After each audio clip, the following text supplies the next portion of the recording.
Hello again and welcome back to Illegally Cited. This is Jesse, aka BGFH79 or BGFH, and I am back for the second attempt, the second in the new series, Access Unlocked. We're going to take a look at another iOS game. They're not going to be all iOS games. I'm sure there'll be some computer games or some computer/console games or concepts. I think I even have an idea for one or two VR concepts or game ideas. So we're going to do one more iOS game. We started out last time with threes. This time we're going to go back to one of my all-time favorites that, of course, again is on all my devices, just in case I want to go back to it. And I've covered it on the channel, I think, in at least one or two different iterations before. We are looking at, of course, Jetpack Joyride. This is another very simple, straightforward concept that I think could be pretty easily made accessible to a blind audience or blind gamers. So for, again, those unfamiliar, this isn't going to be a huge explanation of Jetpack Joyride. But basically on iOS and even on other platforms now, it's branching out. You have this concept of endless runners or endless racers or endless flyers, whatever. Basically, you're going left to right or up down or down to up, or kind of from some games are like a 3D like third person perspective, like you moving away from the camera. But essentially they're endless. They're runners, run, jump, or fly, or whatever. So Jetpack Joyride is one of the earliest ones, and I think still one of the best of its type. You play this little dude called Barry Steak Fries, which is, I still think, one of the great names for a game character. And you bust out of this lab. It's boom. You bust out of this lab, and you're going from left to right. When you tap and hold on the screen, you fly up with your jetpack. When you let go, you float down. And that's it. So the mechanics of the game, basically, you're just going from left to right, or the environment just keeps scrolling, and you have to dodge obstacles and occasionally get some power-ups. So let's go into Jetpack Joyride, and I will try to do... No, you don't get to. You don't get to give me notifications. And I'm going to unmute this so that you can... I know the first video didn't have any audio, and I apologize for that, but honestly, some of the sound effects for that are just really basic and kind of obnoxious after a little while. But this one has some really cool sound effects, so I'm going to tap the screen here, and we're just going to play. So we're walking along the bottom. If I tap and hold, so every time, like when I'm falling down, I'm letting go. Okay, so there we've got some electric barriers. Okay. Electric barriers. There's a power-up box, which gives me a random vehicle. In this case, I get a little mech. And the controls change a little bit. So now, instead of flying, when I tap the screen, oh geez, I do a jump. That mech suit gave me an extra hit, so when I got hit by that missile, I got hit in the vehicle. Okay, okay, that's like a little random power-up thing that shoots me forward. That's a new power-up. That wasn't in the original game. Hi, missile. How you doing? We'll just see how far I get in one round here. So that's the jetpack. That means whenever you hear that noise, that means I'm tapping and holding on the screen.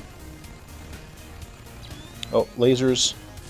Now this would be one of the harder ones to make accessible. I'll explain that in a minute. I just want to see how far I get on this run, since I'm actually doing okay. And then we're going to talk about how to make this sucker accessible. I actually just watched oh, that was stupid. I think it was a game developer conference post-mortem on how they made this game, and I learned some things, a couple of the basic mechanics, or a couple little things that they did that I didn't even know before. I like this music though. Dun, dun, dun, dun, dun. Just catchy. Dun, dun, dun, dun, dun. Okay, gimme. Yeah. Alright. Awesome. I didn't expect this to go that long. Usually I do not last this long. Now I'm gonna... Oh, geez. Oh, balls. Okay, yeah, okay. That did not go well. And now we're dead. So now I've completed some objectives, which I'll also talk about here shortly. Okay.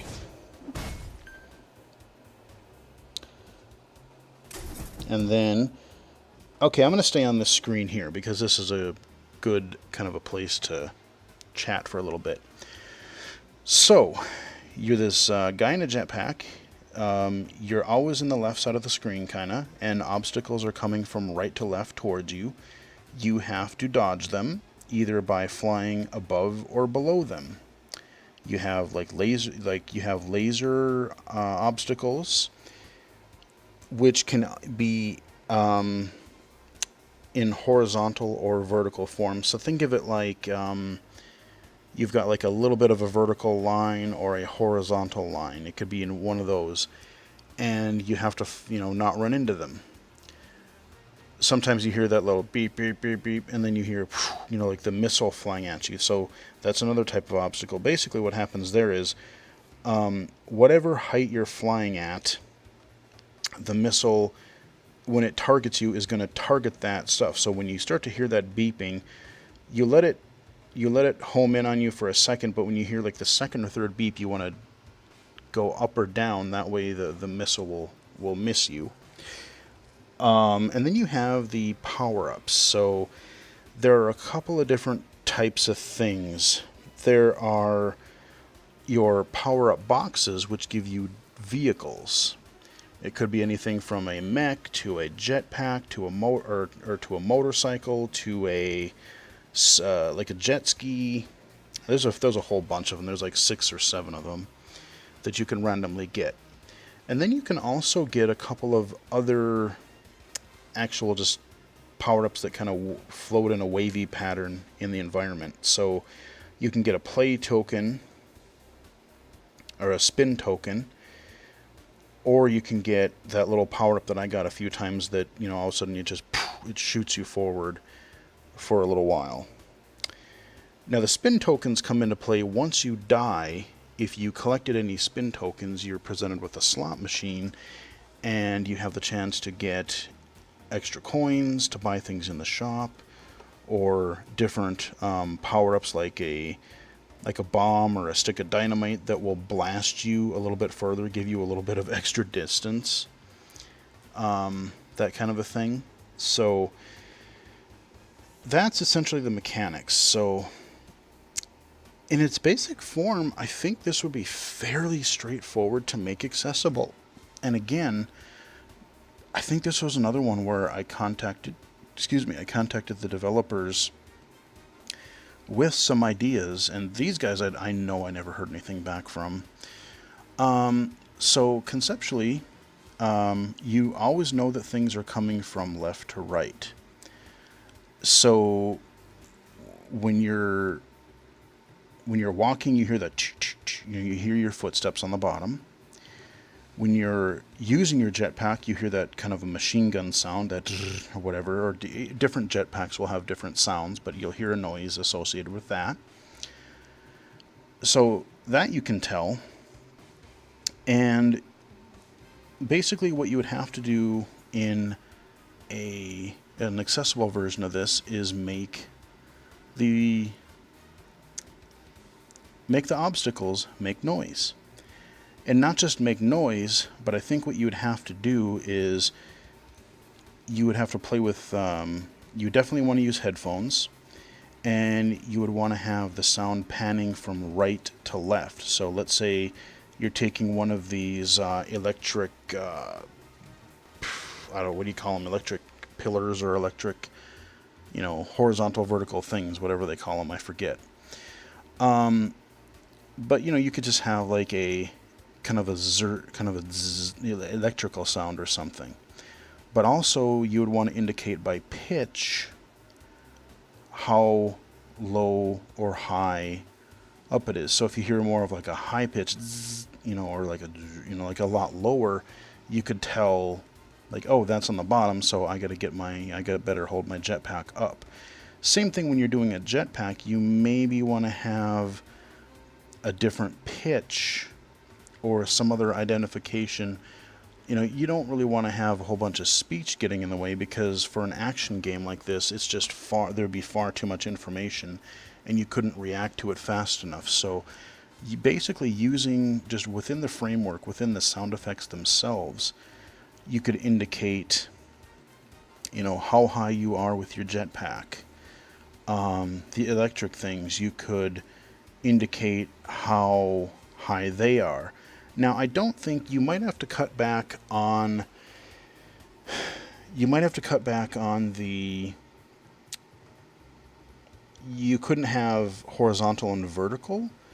I don't know how that would work, unless you had two different electric noises that were, maybe you could tell if they were pitched together and it just sounded like two of the same pitch. They were horizontal. Maybe, I don't know. Or you could do like one pitch higher and lower and they kind of just blend together, but you can tell they're higher and lower. They could be vertical, but at the very least, you could just do like an obstacle at a certain height. Which might be, at least in the beginning, to be easier, because again, it's just a lot different way for someone to perceive things. So it might be just good to have one electrical sound and then pitch it. Again, you could have some sort of a sound effect for a vehicle power-up box. Again, pitch it, or you wouldn't even necessarily, actually you wouldn't even have to pitch it, because in this game, the power-up boxes are always at the same height. They're not quite at the top of the screen. I would say they're about 2/3 to 3/4 high on the screen. So you could, as long as you had that sound effect and panned, and as long as the user was somehow made aware, maybe just pitch it at a sound that would, at a pitch that would kind of indicate that, hey, it's close to the top, but it isn't, but it's not at the top. You could make that accessible. Same thing for like a coin. You could have like a little token jingle sound, and it would just, as it was, if you wanted it to wave up and down, again, as it was going from right to left or left to right, which they do, and up and down, again, it would just vary in pitch, and you would try to match that with your jetpack. So if you hear it kind of in the middle or down below, you just kind of let off and, get your jetpack in the same area. Now again, as you're going, you're going to start blending these together. So, I'm dodging these electric things and trying to weave in between them while I'm collecting a token every once in a while, a spin token or whatever. Now another aspect why we're on this screen here, there are objectives to kind of give you some replayability. There's different objectives that they give you that you can complete in addition to just seeing how far you can get. So on the base level, you can just keep playing to see how far you want to get. But if you want to add some variation and different play style to your game, so we have a thing here. Zigzag around 6. Oh, zappers. Okay, that's what they call the electric things, zappers. So 0 out of 6, and that doesn't mean in one run, because if it's all in one run, they specify, do this in one run. But this one is just, zigzag between 6 zappers. High five 10 scientists. Okay, in one game. Perfect. You know what? This is perfect objectives, because we're seeing one that says just in general and one that says in one round.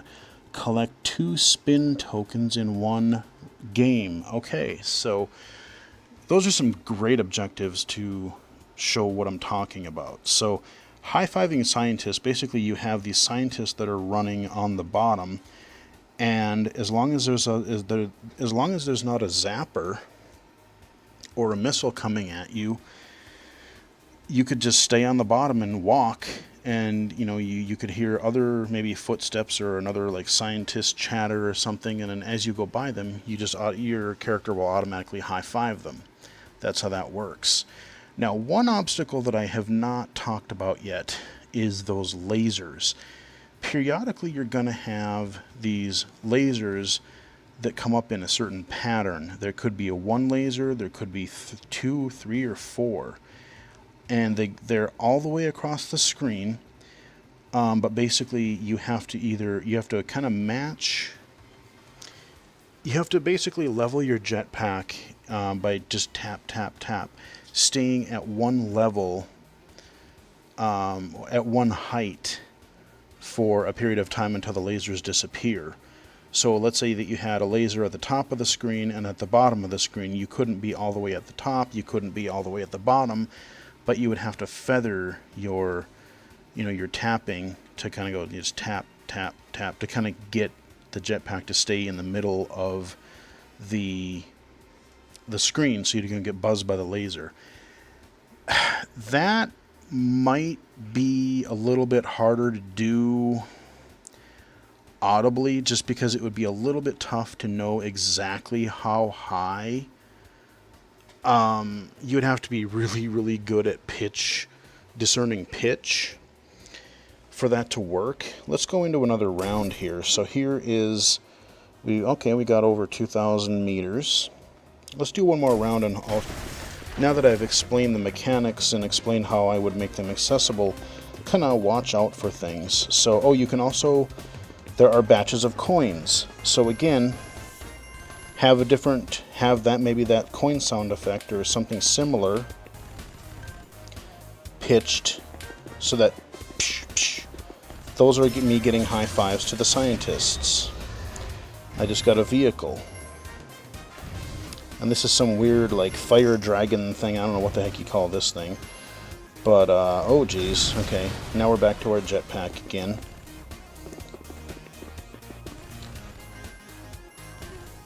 So I've collected coins. See, you hear that beep, beep, beep. There's the laser. Okay, we got scientist. Alright, I picked up one of those power-ups that shot me forward. Okay, I'm walking on the ground, collecting coins. Okay, lasers, here you go. So you hear that, that means the lasers are getting ready to fire. Oh geez, are getting ready to fire. Okay, now this ones are at the top and the bottom, but there's no audio indication of that. I just have to look visually. Oh boy, that's gonna be bad. Get some coins.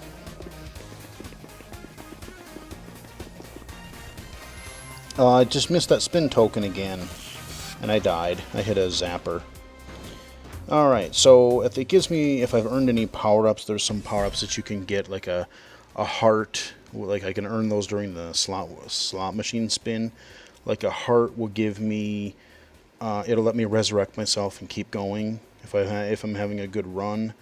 Like I said, there's a thing where I can boost myself a little bit further, or different things like that. So I've completed another objective, and then it presents me, it keeps the old objectives that I haven't done yet, but it replaces the completed one with something else. So, okay, we're back at the main menu. So I did another run, and I think really this game could be made accessible fairly easily conceptually.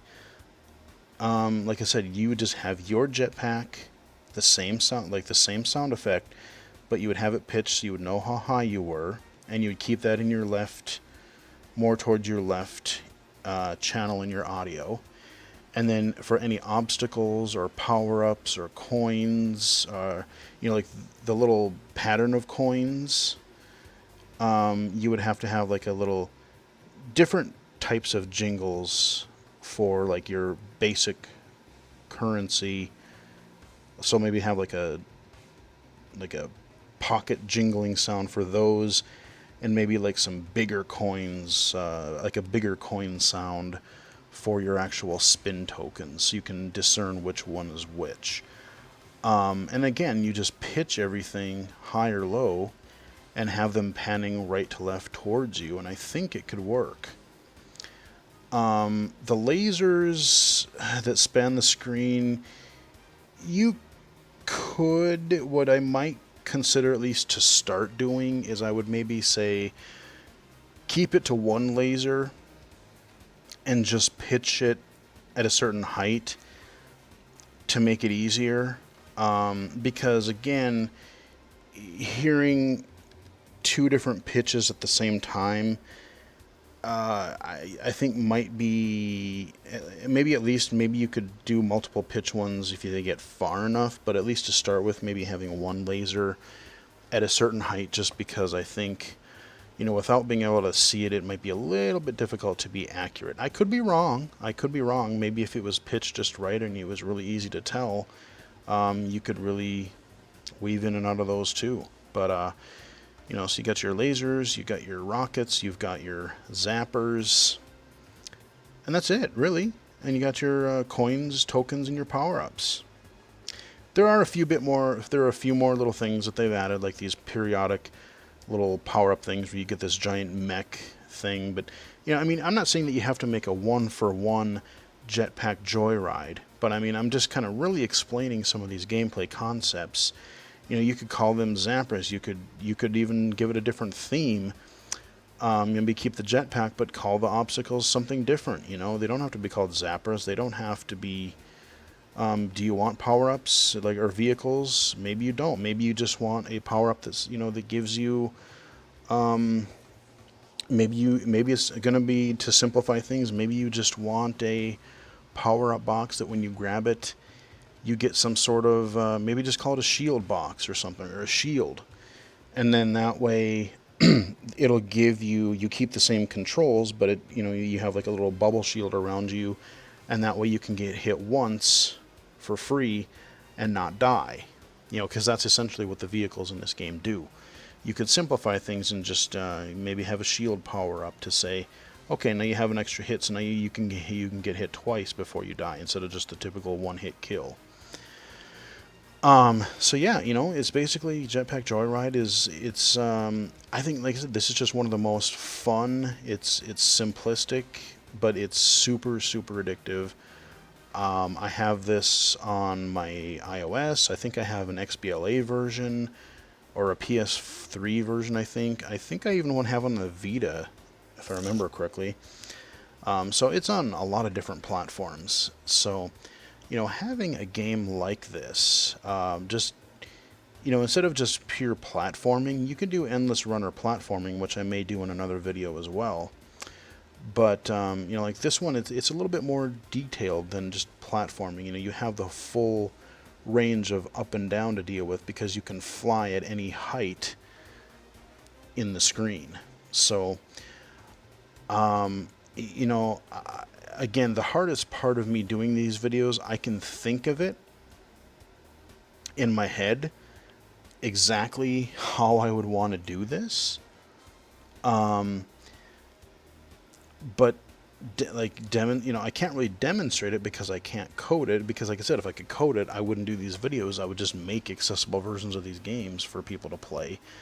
But hopefully these explanations and video demonstrations can be helpful to developers and can give them some ideas as to how one would make a gameplay style like this accessible to a blind audience.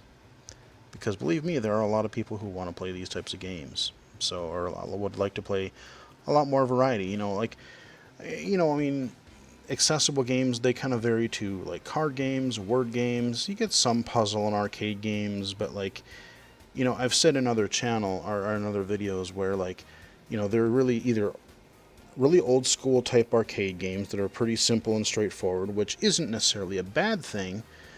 But we want to play more in-depth stuff too. And the two games that I've covered are also pretty simple, but they're still types of games that are really still like simple in concept, but they're very, very.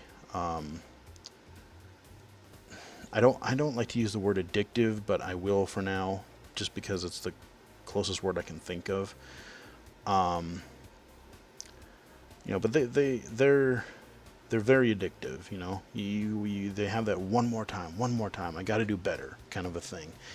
And like I said, I'll say this in every video, but it goes without saying that all your different buttons for, play again, or being able to touch, explore by touch, or swipe and read that score or my distance in the upper left hand corner, that's important. Of course, you want to label all your buttons and your text and interface elements.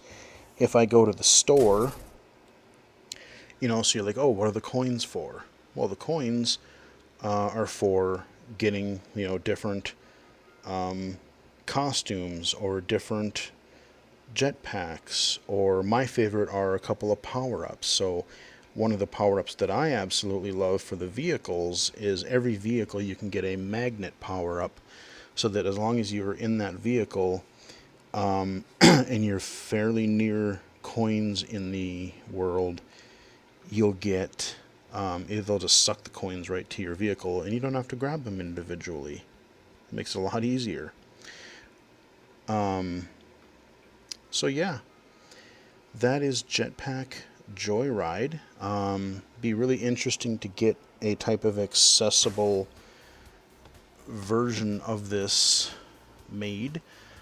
And like I said, these games don't have to be one-to-one, exactly like the mainstream equivalent, but something that at least is very close spiritually to this type of game. So far we've done Threes, we've done Jetpack Joyride, that fun tiles number game, numbers game. You've got a kind of an arcade endless flying jetpack game. And who knows what I'm going to record next. But, there's all kinds of different things that we can... I'm starting with a couple of more straightforward concepts, because I think they would be easier to conceptually to implement and to create, and I'm hoping that they're fairly straightforward to be explained.